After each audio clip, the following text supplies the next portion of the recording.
Want to introduce you all to Michael Clark from Clos Du Soleil and Michael Mosney from Winemakers Cut, beloved winemakers and very well known within our portfolio over the last several years. And I think you two may actually have joined a virtual tasting through Digital Moose Lounge for Winemakers Cut and Clos Du Soleil in the past. But it's such a pleasure to have two powerhouses from two different regions of BC on our call today. So I am going to be moderating the call and I'll be asking the winemaker some question, but Michael Clark will start off today. I'm getting mixed up between the Michaels, just so you know. So I'm going to be very particular about using a last name. So Michael Clark, we'd love for you to start. And I wanted to ask my very first question, which was, how did you fall into the world of wine? Like, how did you get started in the winemaking business, especially in British Columbia? Yeah, it was kind of a circuitous route that took me to winemaking. So my original background was in theoretical physics, studying the fundamental particles and forces that make up reality, and then worked for a number of years as a trader in finance in both North America and Europe. But wine had been my passion since before I could drink wine, which may sound weird, but even as a little kid, when I was 10 years old, I was collecting books about wine. Wow. As soon as I was legally able to buy wine, I was starting a wine collection. And that passion Wow. never left me, including through the years that I had these other careers. Right. So, it was when I was living in Europe, more than 15 years ago, that I started training as a winemaker. I actually owe a lot of, let's say, my courage to my wife. I wouldn't have had the courage alone, but she was the one who pushed me and said, "This is your passion. You should follow your passion." So I started training as a winemaker in Switzerland and France. Later did a program through University of California at Davis, uh, and got some winery experience in both Switzerland and France as well. Um, and then moved back to Canada more than 10 years ago. Ended up partnering with the owners of Clos Du Soleil Winery, located in the Similkameen Valley in British Columbia. Uh, they had been around since 2006, the Clos Du Soleil Winery. This was 2012 that I partnered with them, so a little more than a decade ago. Um, they had started a business that had a vision that was very similar to my own personal vision for what I wanted to do with the winery. So I joined that ownership group. They continue to all be my partners today, but I took over the management of the winery and the winemaking, and I've never looked back since. So it's been 10 years plus, and it keeps me very busy, but it's a fantastic career and a big change from what I used to do. You're the most sophisticated 10-year-old I've ever heard of. Maybe. Or geeky. Wow, that's just really an incredible story. Just like Michael Mosney, um, I love hearing the story of how people or folks fall into the world of wine, but especially ones that come from far off places and what enticed you, because Okanagan Valley is kind of this hidden gem, especially Similkameen Valley as well. And so, as majestic as it is, not a lot of folks from around the world know that it exists. So to find this small little magical place, that's really an incredible story. And so I wanted you to be able to share some of your slides. And one of the wines, I know your wine wasn't included in this particular pack, but it was included in the first quarter wine club pack that went out for O Canada. It was Celestial, and we have been promoting Signature because I'm going to tell you guys a quick story as to how Clos Du Soleil came into our portfolio. There was a Twitter war between big fans of Michael Clark's wines on Twitter with my account. And someone brought it to my attention because I don't get on Twitter very much. It's not my thing. But someone says, "Hey, you've got a few folks talking to you or trying to message you on Twitter about Clos Du Soleil." And then I think I looped you I said, listen, this is 2 years going. If I don't start importing your wines, someone's going to come to my house. And I think two of them happen to be from the East Coast. And one of them, Doug, has been a longstanding client. He's actually a wine club member as well. Him and one other individual. So, best Twitter war ever. It brought in Clos Du Soleil wines in our portfolio, which I'm grateful for. And so I do want to ask you a little bit about the signature, because I've always been very curious about the name. The quality of wine is superb, and it is a luxurious wine, especially during the holidays to gift or to host with. Could you tell us a little bit about that? And feel free to pull up your slides and tell us a little bit more about the terroir of the Similkameen and where you are. Yeah, absolutely. I'll preface this by saying that we at Clos Du Soleil are really proud of being in the Similkameen Valley. I personally believe it's has a lot of unique characteristics that set it apart from every other wine growing region in the world. We, of course, are right next to the Okanagan Valley, which in some ways is like the big brother in that it's the more well-known wine growing region from British Columbia. But there are a lot of things that really distinguish the Similkameen from the Okanagan, and I can talk about those. And in fact, what I wish, of course, is that everybody could be there. But in the absence of that, I'm going to, sorry.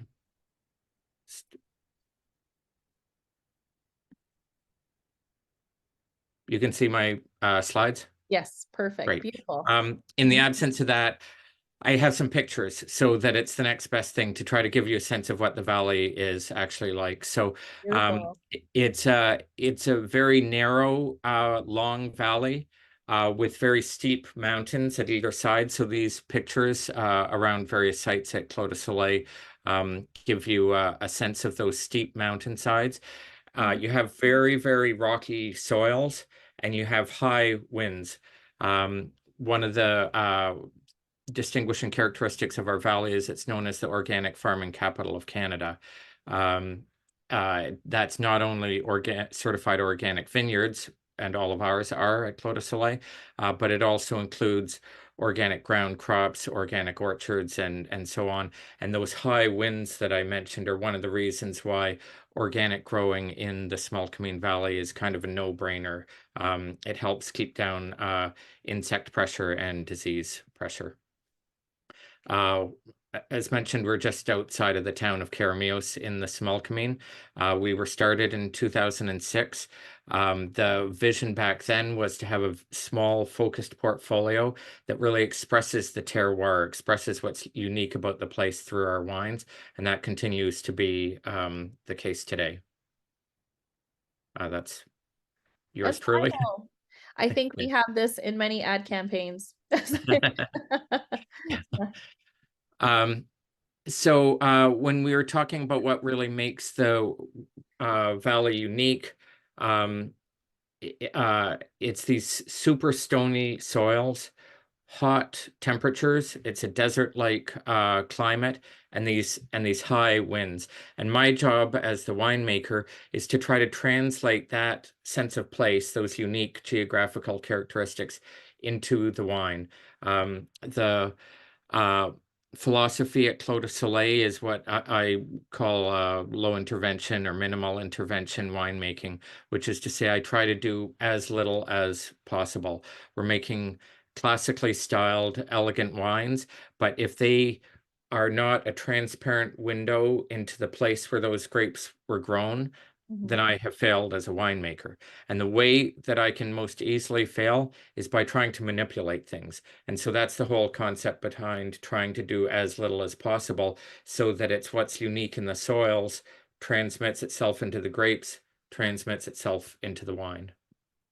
Beautiful. Actually, I just wanted to ask you a quick question on that map. It's so when I explain the Similkameen Valley to folks in the US, I explain how like it's bordering the US border. It's right there, butting up against it. Do you find that there's many visitors from Washington that come to visit your winery at the Similkameen? Okay. Yeah, we definitely have US visitors, sometimes asking us how they can get our wines when they get back home, and of course we always point them to you. Um, Yay. yes, I would love for even more Americans to come up and visit us. It is the case that for tourists who are coming up, the Okanagan is the place that, if they've heard of a wine growing region at all, that's the one. And Right. so we're always trying to convince them that on their way to the Okanagan, they should stop at the small community. If they're driving from Vancouver, then they're typically going to pass through our valley on the way to the Okanagan. Um, Mhm. if they're staying in the Okanagan, as you see on this map, we're basically half an hour away from the significant centers of Penticton or Osoyoos. Right. Well, this is one of the reasons why we wanted to have this collaborative virtual tasting at some point this year, because we've had wines from Okanagan and the Similkameen in our wine club packs. But just to make sure that folks understand where they're located, what the differences are in maybe winemaking or geographically, or the terroir.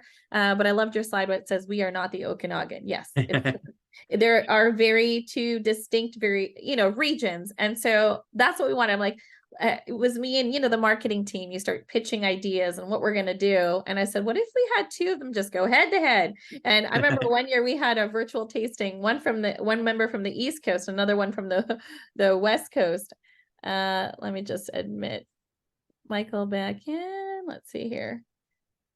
Yeah, so yeah, thank you for differentiating between the two. I'll let you continue here. Yeah, sure, no problem. Mhm. Yeah, so as I was explaining, whether we're talking about our wine Celestial that had been in the club package, or our wine Signature that you carry as well, um, the philosophy behind both is the same. Again, it's this whole idea of expressing a place through the wine. Our organic and biodynamic viticultural practices are really key aspect of that. Um, of trying to grow the healthiest vines possible that can really express themselves, express the sense of place into the fruit, and thus into the wine. Um, so all of our vineyards are certified organic, and we manage them biodynamically, which short version is kind of like a few steps beyond organics. Right. Um, oops. So to talk specifically about Celestial first, that you had asked me about, VJ. Mhm. So Celestial is a blend of the five red grape varieties that are typically used in Bordeaux wines in France. So we refer to it as kind of a short um, as a short form, we call it a Bordeaux blend. So Mhm. specifically, it's a blend of Merlot, Cabernet Sauvignon, Cabernet Franc, Malbec, and Petit Verdot. Right. And the way that we make our red wines at Clos Du Soleil, is we hand harvest the grapes. They're brought to our winery that you saw pictures of before. Most of the time they're destemmed, which means the berries are pulled off the stems using a machine. They're lightly broken open to release the juice from the berries, and then we gravity feed them into concrete tanks, which we imported from France. They spend around 3 weeks in those concrete tanks fermenting. So that's the uh, time when the sugars are turned into alcohol, and what was grape juice becomes wine. Most of the time at Clos du Soleil, that's a wild fermentation, meaning we don't add any yeast, and it's the natural wild yeast that is in the air in the vineyards, which is actually doing that fermentation process. After about 3 weeks, we press the wine, which means that the wine is separated from the skins that have been in that tank. We use a traditional old-fashioned basket press to do that. And that wine is now separated. It's now pure wine. It goes into 100% French oak barrels and spends around a year and a half in French oak barrels. During that year and a half, I'm tasting all of those barrels every few months, which sounds like a lot of fun, but we have getting close to 200 barrels. And if you have Wow. to taste 200 barrels of young red wine, it's not actually a lot of fun. It's a lot of work. Have a beer at the end. Yeah, yes, or well, or anything other than wine. Yeah. Um, And while I'm tasting all those barrels, what I'm doing is deciding which barrels are going to go into Celestial, the wine that you see on the screen, or this bottle here, Right. or Beautiful bottle. Signature, which was the other wine that you spoke about. So this is a barrel selection process. Specifically, I'm selecting the barrels for Celestial that are uh, have characteristics like softness, lushness, roundness. They're fruit forward, immediately approachable in youth, and have an immediate sort of delicious factor to them, Yes. because that's the profile that we're going for Celestial. At the same time, I'm also looking to put together a blend that accurately represents the place and the year. Every bottle of Clos Du Soleil wine should tell a story about a place and a time, and every year is different, of course, the growing conditions. So I want to make sure that the wine actually tells that story of that year. I'm doing all of this more or less blind, and when I say blind as a winemaker, what it means is I'm not looking at what the variety is in the barrel, or specifically which vineyard it comes from. It could be Merlot, it could be Cabernet Sauvignon. What I care about is whether it has those flavor characteristics I discussed, and whether within the context of the broader blend, whether it's telling that story of place and time of vintage here. So for example, the 2020 Celestial that is currently carried by Kascadia, that blend came out to be 56% Merlot, Mm-hmm. 18% Cabernet Sauvignon, 12% Cab Franc, 12% Malbec, and 2% Petit Verdot. Mm-hmm. But that's not some formula I came up with, and it changes every year. That's just what fell out of me selecting the barrels that Right. worked for the Celestial profile. It won't surprise people, though, that it's majority Merlot, and that's because for people who love Merlot, you know that it's a soft, or Yes. frequently soft, fruit forward variety. So it makes sense that that would end up being the predominant in this. If you compare that with Signature, for example, Mm-hmm. and you currently have the 2019 vintage in stock, there I'm selecting barrels that have a firmer structure, so Right. that they um, uh, are going to show the greatest longevity and elegance as they age, the greatest nuance and complexity, including greatest aromatic complexity for me as not just a winemaker, but a wine consumer. The aromas of wine, the perfume that comes out of the glass is very important. So I'm selecting barrels that show the greatest complexity and elegance, both aromatically and on the palate, um, for this particular wine. Again, I'm doing that basically blind, but I'm selecting on those characteristics.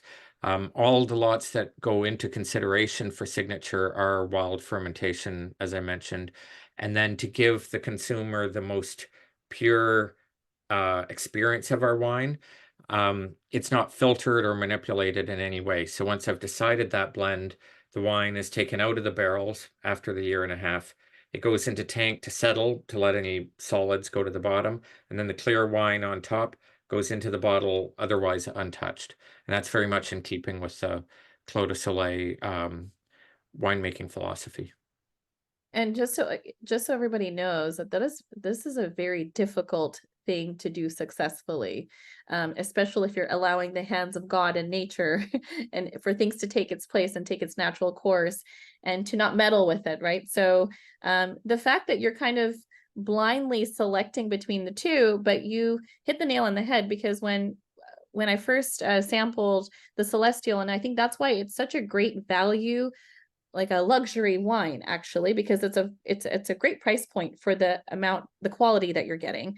And it is very fruit forward and rounded, as you said, and easy drinking. But with the Signature, that's why I wanted to chat about the Signature, because it becomes this luxurious wine that could be aged and has the potential for providing guests. You just get the structure that you don't necessarily get in the Celestial, but they're still incredible in their own place.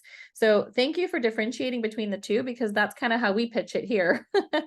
And Great. people love it for what it is. So thank you very much in describing that. And I think you have about 5 minutes, and I think if there's any other questions, Michael and Lisa, do you have any questions for Michael Clark? Michael. And actually, I wanted to ask a quick question. Just because, again, the two of you, Michael Mosney, you're in Okanagan, and Michael Clark is in the Similkameen. How often is there ever, and this is maybe just like totally out there, but is there any sort of collaboration that ever takes place between the Okanagan Valley and the Similkameen Valley in regards to trade or partnerships, or even if it comes to, you know, winemaking practices, is sustainability? Is there anything that takes place? Well, I think there are many Okanagan wineries that are also sourcing fruit from Similkameen. Okay. But that's about the only collaboration that I know of. And of course, we are from Okanagan are visiting Similkameen because we like to go there. Like the wines are spectacular over there. Spectacular, yeah. Yeah. And just the whole region is so untouched. I think it's like Similkameen is kind of a main capital of organic fruit in BC. Yes. Yes, absolutely. Thank you for answering that. And Michael Clark, do you have any feedback on that? Yeah, the compared to a lot of other wine regions in the world, BC or the Okanagan and Similkameen valleys are very small by comparison with many other wine producing areas in the world. And so we're a small community in that way, Right. and collaboration definitely helps. There could always be more, to be honest. Within the Similkameen Valley, Clos Du Soleil is part of our winery association called the Similkameen Independent Wine Growers.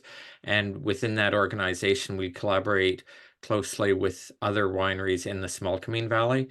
But there is certainly collaboration too with Okanagan wineries, as the other Michael mentioned. There's definitely uh, sourcing of grapes. Lots of Okanagan wineries source grapes from our valley, and there's some sourcing of Okanagan grapes by Similkameen wineries as well.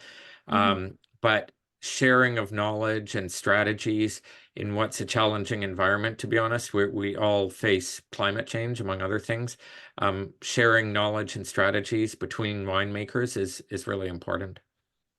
Yes, no, definitely. And yeah, there's definitely a sense of community there. I've been to the Similkameen Valley, and there's just kind of a is there a cluster of wine producers kind of to okay, because there's you, and then who's kind of right next to you? Who's Yeah, located so there's the valley itself is very long, yes. but all of the wine growing areas are really within a single strip, more or less starting at the town of Caramios where we are, and then Mhm. heading to the southeast towards the US border and towards I Okay. suppose. That's what I Um, remember. Yes, it was kind of like a strip. It's like the Vegas strip of wineries. And then it's like you make your way down. And I remember being at Clos Du Soleil, and then there was another winery. And I guess just before we end, because I have 1 minute left with Michael Clark. And what I really want to ask is for anyone who's in the US and would like to visit the Similkameen, what is the best way to get there? If you're going to fly into Vancouver, or should they be flying into another airport? And what's the best way to access the Milkameen? Yeah, that's a great question because as I mentioned at the top, we would love to welcome more US visitors.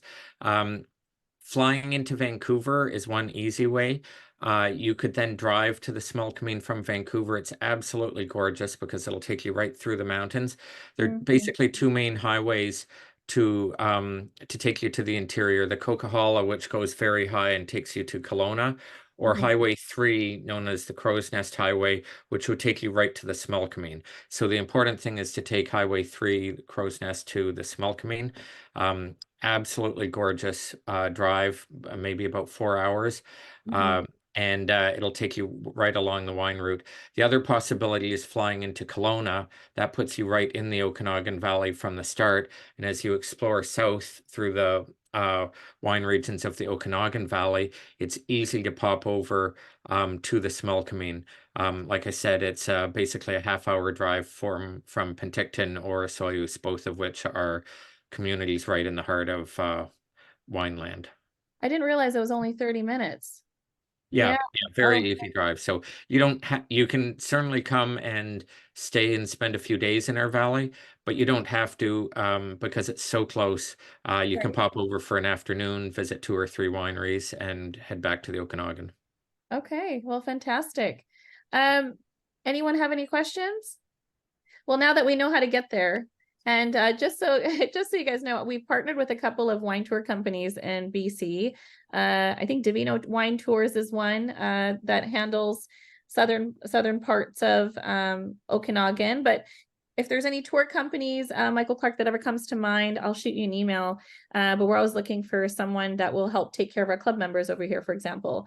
And I was chatting with Sarah Price, who happens to be the president of the Digital Moose Lounge, which is where I've met Michael, Barbara, and Lisa. And they're very interested in attending some tours in the future. So who knows, maybe I'll come with like a group of 10 to the Similkameen. Please do. We would love that. Yeah, it's beautiful Absolutely. there. Thank you so Yes. much for giving us your time and for sharing this incredible information. Yeah, feel free to go and enjoy the rest of your Friday. And we want to now pick Michael Mosney's brain about the Okanagan Valley. And actually, Michael shared some really interesting news. I don't know if everybody knows about it yet or not, Michael Mosney, but I'll let you share when you're ready. But Michael Mosney is going to be a very busy man. He has all hands on deck. I just want to say thank you again, Vijay, for inviting me to be part of this. I always love sharing our wines. I actually wish that I could stay and listen to Michael Mosney's talk. Unfortunately, I have another obligation, but thank you very much. It was a pleasure. It's been our pleasure to have you. Thank you so much. Thank you. Okay, Thank you. happy Nice to see holidays. you. Happy holidays. Okay, awesome. You know what? I learned so many things about him today. I had no idea he learned how to make wine in Switzerland and France. I knew about UC Davis. And then that he loved wine at 10. I mean, what was he living in France? Or in Italy? Because I know there they'll hand you a glass of wine when you're 5 years old. Well, that was funny because he was talking about it so seriously that Yes. he fell in love in wine, and I was like, actually, me too, but I was not that serious about it. I was more Yeah. because I wanted Yes. when I was 16 and I wanted some, some after working in a vineyard and I wanted some refreshment. My Yes.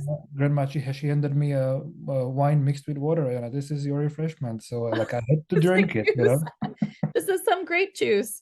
Yeah, well, because you're European Yeah, and European culture in that sense, it doesn't seem, I don't feel like it sees wine as like alcohol. It sees it like a juice, something to exactly. be enjoyed with dinner every evening. Like I have some family in from Europe, and that's kind of how my cousins grew up around it, was that, oh yeah, I was like 10 years old or 7 years old, and they would kind of do that. Exactly. How So interesting. it's part of the lifestyle as well, but then Yes. also it's part of, um, the culture and lifestyle. Exactly. Mm-hmm.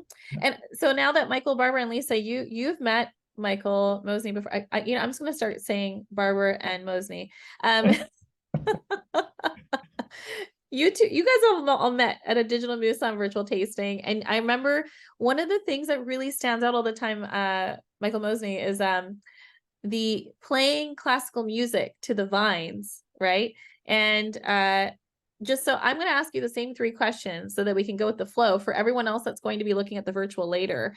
And actually, just so you guys know, when we post these virtuals on our club member pages, so many people tell us afterwards, like, oh, I had a chance to sit down and watch the virtual, and they'll tell me parts about, for example, our last one was Poplar Grove, and it was fun because Chris Holler, he was in the barrel room, and we had someone sign in from Louisiana, and it just was like the coolest, a scientist who happens to be one of our club members. And it was the coolest virtual, but so many people came and watched it after. So this one here, I feel obligated to go through all 3 questions. Just because Michael and Lisa know you doesn't mean that everybody else does. So tell me, and all of us, how did you fall into the world of wine, and what brought you to the Okanagan? Because your story is really interesting. Yeah. I Yeah. still wonder like why or how it everything happened. Why? So Yeah. because once you start working, and especially if you own a winery, you're working like nonstop. You're Yes. almost like sitting in a train in a high speed, going from Right. Paris to Bordeaux, Why did I decide to do this? Yeah, Yes. and then just you don't know what's happening, and then sometimes you stop and you look around. Oh, what's happening actually? Exactly. So Well, and you're a very highly sought out winemaker. I mean, so many people have worked with you in some way, as a consultant. But again, I think you've been so successful because you kind of have the magic touch. Whatever you touch turns to gold. And that's your reputation in the wine industry in BC. So yeah, so go ahead. Tell us how you got to the Okanagan.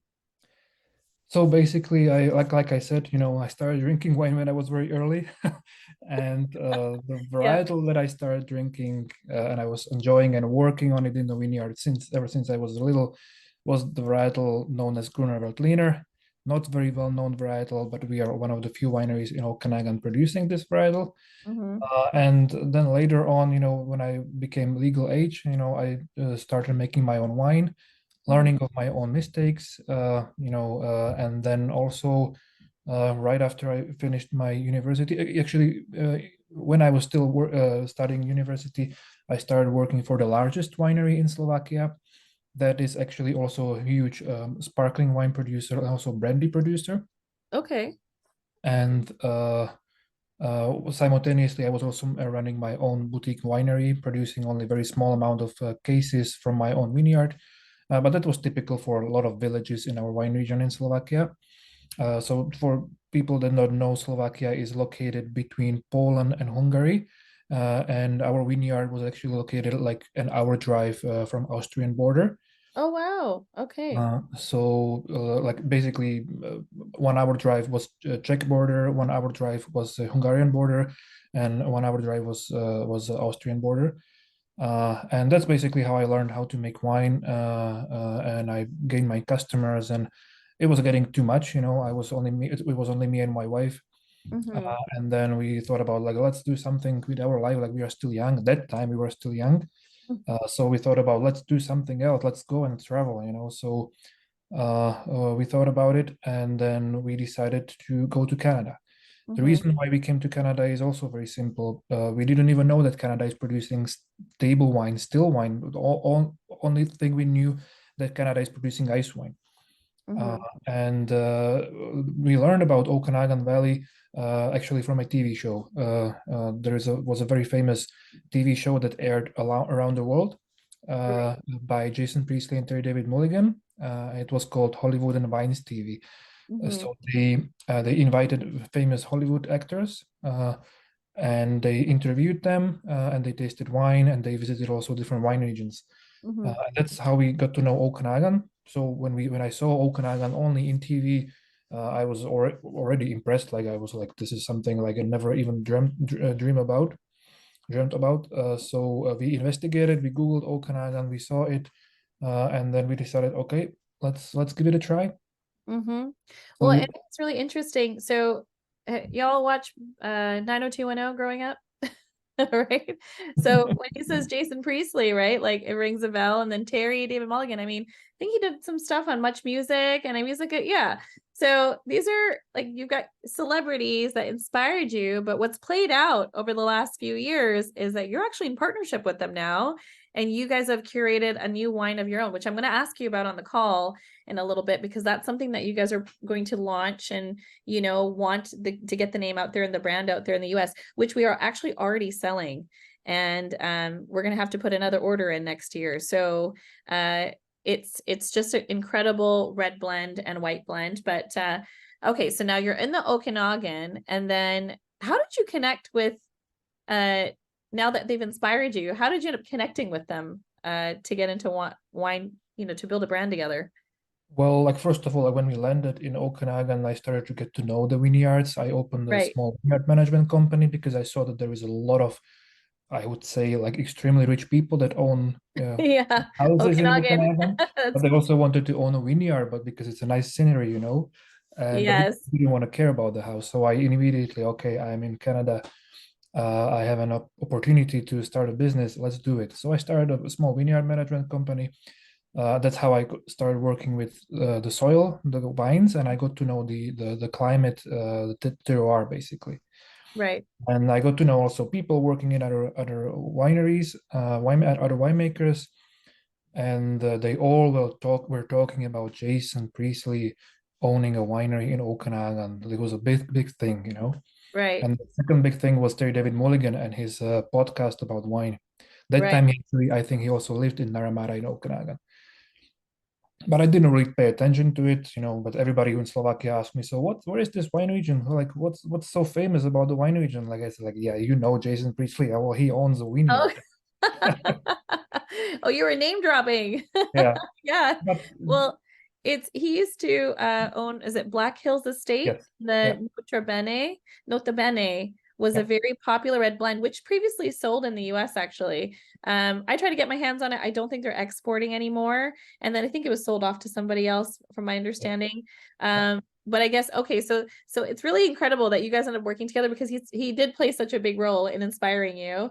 And then and that's why I wanted to mention that you have played a role in making great wine for many producers because of your consulting business. And then from there, how did you find that location? Is it Dead Man's Lake? Dead Man's Lake Vineyard. I was also consulting for the owner of Dead Man's Lake Vineyard. Okay. And later on, you know, I was also, you know, when some other wineries, smaller wineries, noticed that I can actually make wine as well. Right. So I got also some consulting jobs to be a winemaker. And after like being busy, I decided to open my own winery. And that's why I named it Winemakers Cut, because, you know, working for others, you also have to like make wine how the other clients like the wine. But I wanted to make wine that I believe in. I wanted to make wine that I can put my personality in it. And when we were thinking how are we going to name our winery, so I came across this word or, you know, profession, director's cut. You know, director, when Right. he's making a film that is truly only his own, he names it director's cut. And that's how I came up like, okay, well, I'm going to make wine that is truly my own wine, so I'm going to name it Winemaker's Cut. So it was 2015. We started making wine. We produced 500 cases. Every year we were growing because, you know, we sold out every single vintage, which I was very happy about, incredibly happy about. And suddenly we grew all the way up to 8,500 cases. At that time, Terry David Mulligan noticed us.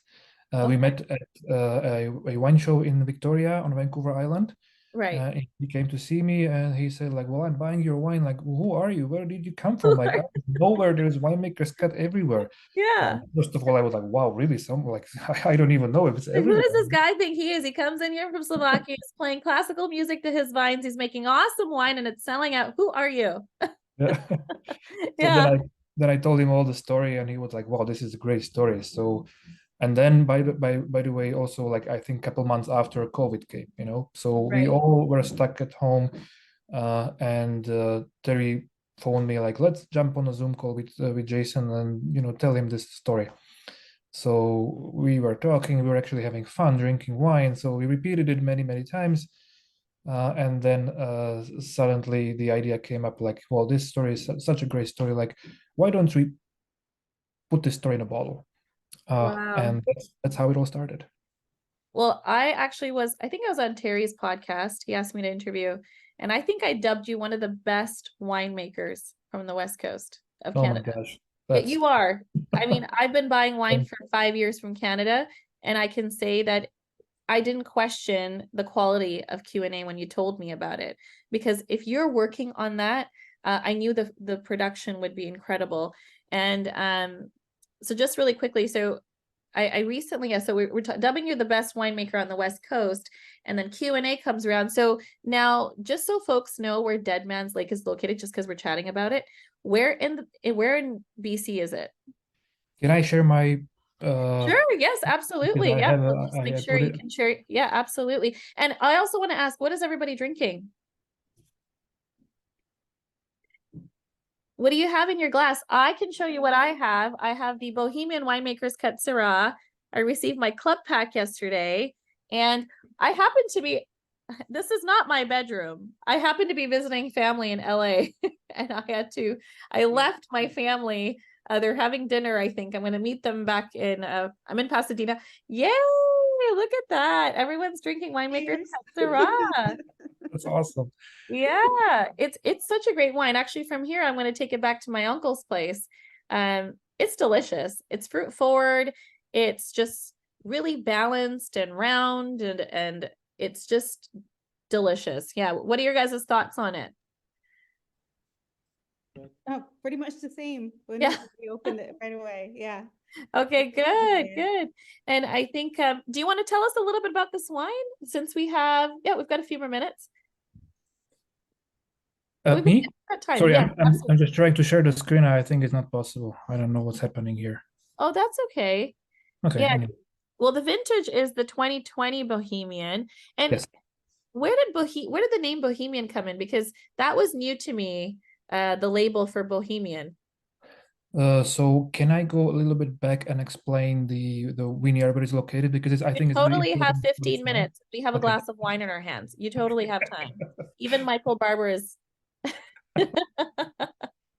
Yeah. I think it's very important to mention, we talked about Dead Man Lake Vineyard. That's our estate vineyard, and that's also Right. where our production facility is located. It's located south of Okanagan. So it's Okay. about, I would say, like 30-minute drive from the border with the United States. And it's a east-facing vineyard, so it's located on the western side of the valley. And it's a very, very unique vineyard, very unique site, because all Okanagan, the terroir is mostly a sandy soil, a lot of gravel. The soil started as like a volcanic soil that later turned into sand. And our vineyard is completely different. Our vineyard has a soil that is a dark brown Chernozem type of soil with a lot of shale. Right. And for this, all our wines from this vineyard are very, very unique. So we are growing on our estate vineyard Sauvignon Blanc, Cabernet Franc, and Syrah. And especially the Syrah, even before we started Winemakers Cut on that location, was sourced by many, many big wineries, and they were making like really exclusive wines out of this Syrah. Okay. Because it's simply nobody can explain it, but even when you make the wine, sometimes you smell like, what is this smell? It's kind of different, when you put it in a barrel, when you age it, and then after a year or maybe a couple months in a barrel, you smell it, you taste it, you're like, well, this is incredible. This is simply unexplainable how this wine is. Right. And estate vineyard, Dead Man Lake Vineyard, is located next to a lake that is called Dead Man Lake. And this Dead Man Lake, if you drive through Okanagan in the summer, it's a very shallow lake. So when it dries out, when it's too hot, you can see white spots on a surface, and that's basically the confirmation of the rich content of sulfur in the soil, but not only sulfur, but also many other minerals. Very interesting. That's also what in that soil is also in Dead Man Lake Vineyard where we grow the Syrah. So usually we make only our 100% Syrah as a varietal wine. It's called only Winemakers Cut Syrah. But 2020 was a really, really good vintage in Okanagan. We had a lot of heat units, like every day was like, all summer was beautiful, very, very long and warm days. So usually the grapes are accumulating a lot of sugar. So also our Syrah accumulated like way too much of sugar. And if we would make it only 100% Syrah, it would be like very powerful wine, 15, 16% alcohol. And we thought like, well, this is not really our style, because we are also using only spontaneous fermentation or organic yeast if we have to. And these yeasts are not very strong. These yeasts are used usually just to really highlight the terroir, the location of the vineyard, and for really high alcohol wines is not very suitable. So that's why we added also Viognier, Right. 8% Viognier. And when I smelled that wine, the only thing I thought about when I smelled the fermentation, the only thing I thought about is like, well, this is kind of a bohemian style, and that's actually how we started the like a series of wine or a level of wine that we call bohemian.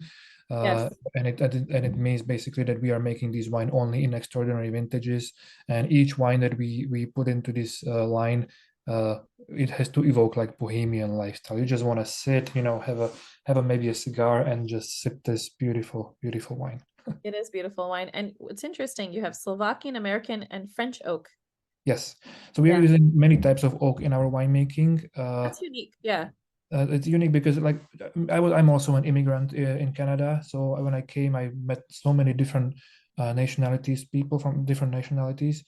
And when I started making wine, everybody was just using French and American oak, and I was like, well, I think this is kind of boring. Like, let's bring some life into it, Yes. But Canada is such a multicultural country, so let's bring some more barrels to production.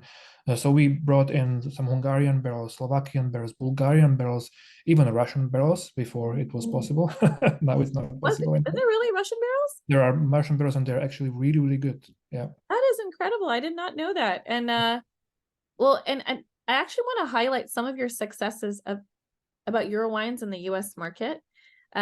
So if you guys don't know this, his Gruner Veltliner, which we've actually included in the club packs, and I will always continue to purchase your Gruner Veltliner because yes, it's not a well-known varietal, but you've made it very well, and I think it stands out on its own.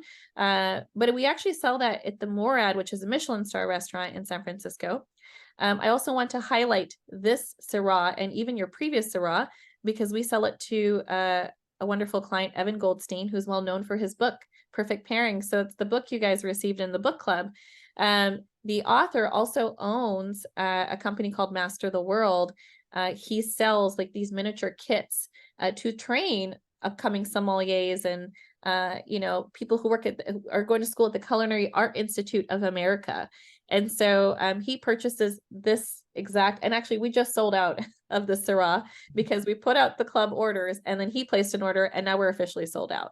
So that's awesome because recently he was also at Vancouver International Wine Festival. Yes, he was. Yes. There was a lot of media there and he was talking about Syrah and I was watching like some articles about him.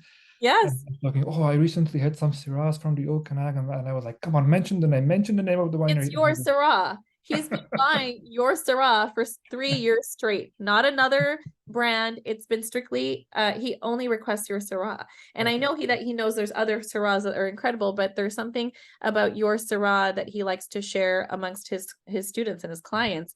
And I mean, it's at the Culinary Art Institute of America. So I mean, it's pretty cool. So I think I thought was worth mentioning. And I know we just recently, there's another really cool feature that you're going to have. So eater.com is going to be featuring one of your wines in February of next year. So eater.com is a huge national wine club and publication, and they reached out to us and said, can you guys do a Canadian club pack? We want to feature Kascadia Wine Club in this launch, and we're shipping to 500 clients for this club. And we're going to be featuring one of Winemakers Cuts wines, and you're going to be the only winery from the West Coast. So congratulations on that. Thank you. Like, really appreciate it. I know, it's so cool. I almost cried for you. It's really cool because for that feature, I mean, I don't want to share all the details, but I can tell you we've pulled 4 really incredible wines from 4 really incredible producers from 3 different corners of Canada. One being the Okanagan, one being Nova Scotia, and one being 2 being Niagara Peninsula. So a total of 4.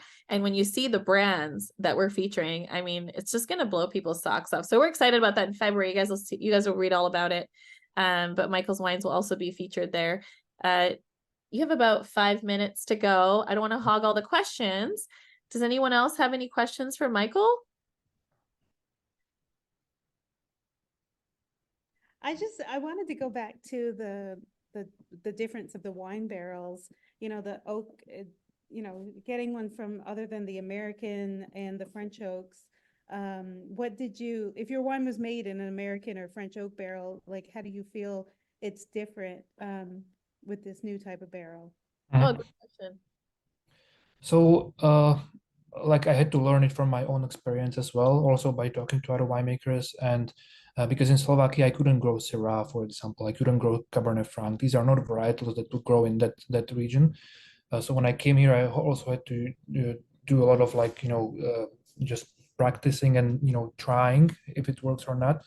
And I learned that Syrah especially works amazingly with American oak. but it also added some very different characteristic when I put it in Slovakian oak. So Mhm. just a really short explanation what I feel when I receive a new order of new barrels. That's like Christmas for me usually. So when I receive, for example, an American oak, when I open the bung and I smell it, and you smell like really heavy toasted wood, but also like it's kind of fresh wood. It's like it's something unexplainable. When I receive a French oak like that, has a lot of different savoriness, spiciness, herbs. That's you can taste like, oh, this is really something special. And then when I receive, for example, an order from Hungary, the oak is that's kind of a combination of American and French oak. But when I receive order from Slovakian cooperage, and I smell the barrel, it smells like when you walk into a forest after a fresh spring rain. So you can smell like a lot of this wild features, and I every time I make wine, white wine, I usually like to ferment in Slovakian oak, and the oak never overpowers the wine. The same with red wine. That's why I like to use Slovakian oak. So it kind of highlights the fruit. And I think even with this Syrah, it spent quite a bit of time, like 10 months. Actually, it's not that long, but 10 months in mostly brand new oak. And you don't smell the oak that much. It's really well integrated and it really highlights the fruit. Great, thank you. Great question. And yeah, I find that your wines are very aromatic in general because, I mean, you're paying attention to so many little details. But yeah, great question, Lisa. And I think so. Moving forward, what can we expect from Winemakers Cut? So we'll chat about Q&A next year because I'm hoping that we can get feature that for the club as well, even if it, we'll get you on for that. I mean, if we get lucky, we'll get Terry and Jason Priestley on the call. I mean, I don't know, but I think what's in the future for Winemakers Cut? Well, we like to be very creative. Like you see it probably from our portfolio. We have a really wide range of portfolio. I really like to highlight each vineyard that we are working with.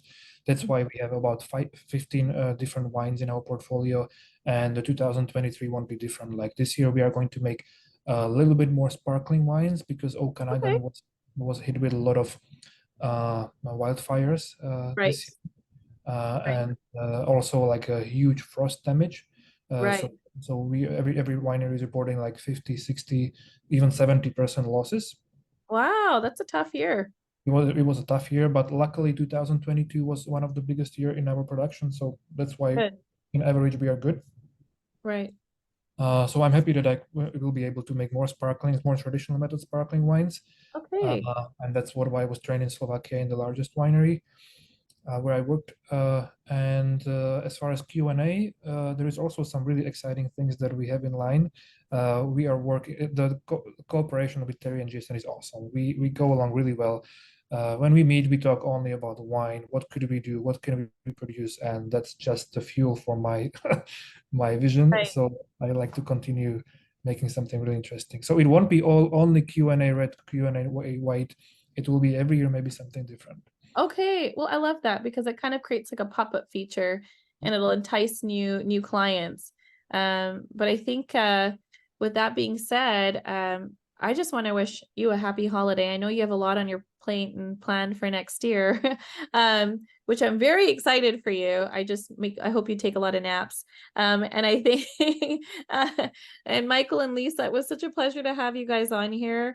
And for everyone else who's going to be viewing this later, thank you so much for taking a look over our virtuals. I think it's an incredible opportunity to dive in and learn more about the regions that we're sourcing from. And I do know that there are many industry professionals that try to source this sort of information from us as well. So maybe eventually with some, your permission, and I reach out to the club members, maybe we could share these, sessions sometimes with folks in the industry because they're really craving knowledge about Canadian wine right now. And the more publications we get out there like eater.com, the more they're seeking wines from us. Yeah. So thank you and happy holidays. I hope you guys got there was a little gift that I left for you with Sarah Price. Not yet. No, we had hoped to Okay. get on Sunday, but Okay, cool. So we missed that one as well. Yeah, I know. You know what? It's the holidays. It's too difficult to get everywhere. There's so many things going on. Yes. But Happy thank you. holidays to you both. Happy holidays. Thank Yes. you very much for inviting me. I'm really happy and really fortunate that there is someone in the States willing to listen to our story about how we make wine. Like, thank you so much. Really appreciate it. You know what? It is our pleasure because we feel so lucky to be working with you, really. And happy holidays, and we'll catch you guys at the next virtual. All right. Take care. Thank you, VJ. Bye. Have a Merry Cheers. Christmas.